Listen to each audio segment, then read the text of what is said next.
A painting is made from canvas, wood, and a few dollars worth of paint. So how can one possibly sell for hundreds of millions of dollars? In 2017, a painting attributed to Leonardo da Vinci called Salvator Mundi sold for more than $450 million. That remains the highest price ever paid for a piece of art at a public auction. But the buyer was obviously not paying for the materials. They were paying for something much harder to measure: scarcity, reputation, history, competition, and the right to say, "I own it." To understand art prices, we first need to separate the value of an artwork from the cost of making it. With most products, the price is connected to production costs. A table requires wood, machinery, labor, and transportation. If a company wants more tables, it can manufacture more. An original artwork is different. There can only be one original. Prints and copies can be produced, but they are not the physical object created or approved by the artist. Once a famous artist dies, the supply becomes permanently fixed. Leonardo da Vinci cannot paint another picture. Vincent van Gogh cannot create another landscape. That gives famous art something economists call scarcity. But scarcity alone is not enough. My terrible childhood drawings are also one of a kind, yet nobody is offering millions of dollars for them. For scarcity to create a high price, people must also care about the person who created the object.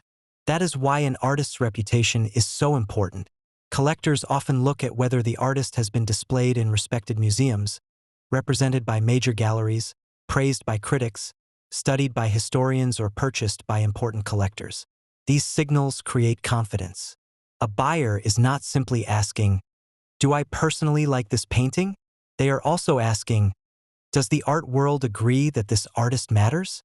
Research on art auctions has found that an artist's reputation and previous sales history can strongly influence the price of their work. In other words, buyers often use earlier prices as evidence of what a new artwork should be worth. This can create a feedback loop. A respected gallery promotes an artist. Wealthy collectors begin buying the work. Museums display it. Critics write about it. Auction results rise. Those higher prices then make the artist appear even more important. The artwork has not physically changed, but its position in the art world has. Another major factor is provenance. Provenance is the documented history of an artwork: who created it, who owned it, where it was displayed, and how it changed hands. A painting with verified records, famous previous owners, and appearances in important exhibitions will usually be more valuable than a visually similar painting with an uncertain history.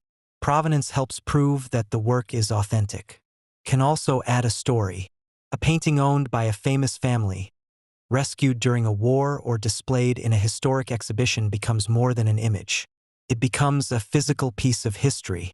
That story can dramatically increase what collectors are willing to pay. Condition also matters. A 500-year-old painting that has survived fires, wars, theft, neglect, and changing climates is rare simply because it still exists. Buyers may pay more when a work is unusually well preserved or when few comparable pieces remain in private hands. Then there is the way art is sold. At an auction, the final price is not calculated by studying the amount of paint on the canvas. It is determined by the highest bidder. That means the price can rise quickly when two wealthy people want the same object. Imagine that two billionaires both believe a painting is the final major example of an artist's work that they will ever have a chance to own. At that point, they are not deciding whether the artwork is reasonably priced. They are deciding who is willing to stop bidding first. This is sometimes called the trophy effect. The buyer wants the artwork partly because it is prestigious, recognizable, and almost impossible for anyone else to obtain. Winning the auction becomes part of the attraction. Auction houses also charge fees called buyer's premiums. These are added to the winning bid and can represent a significant additional cost. The seller may also pay commissions, while transportation, storage, authentication, conservation, and insurance can make high-end art even more expensive to trade. Galleries play a similar role in the primary market, where art is sold for the first time.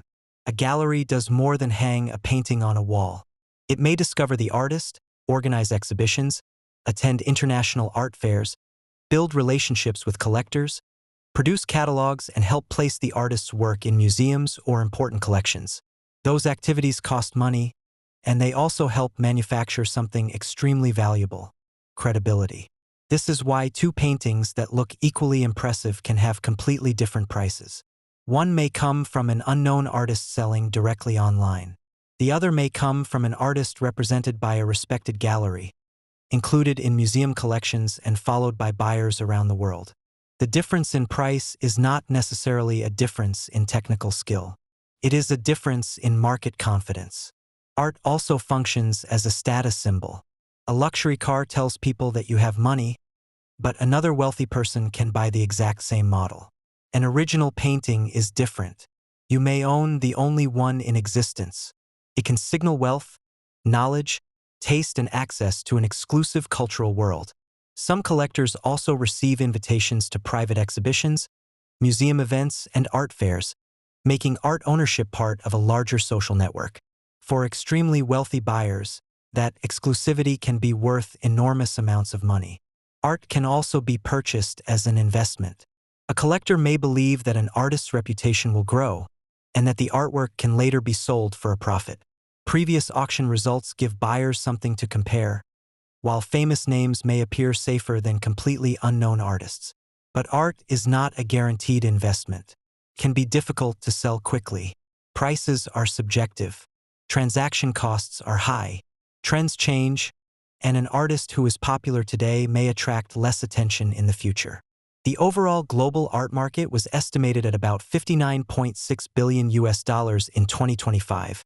But the spectacular sales reported in the news represent only a tiny part of that market. Most art does not sell for millions, and many working artists struggle to sell their work at all. There is also a common claim that expensive art only exists for money laundering or tax schemes. The art market can be vulnerable to financial crime because prices are subjective, ownership may be private, and extremely valuable objects can be moved between countries. The United States Treasury has found evidence of money laundering risks within the high-value art market, and regulators have raised concerns about its lack of transparency.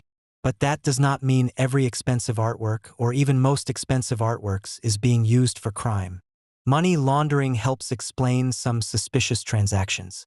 It does not explain the entire art market. Most high prices can be understood through a combination of limited supply, trusted reputations, historical importance, wealthy buyers, and competition. And this reveals something important about value.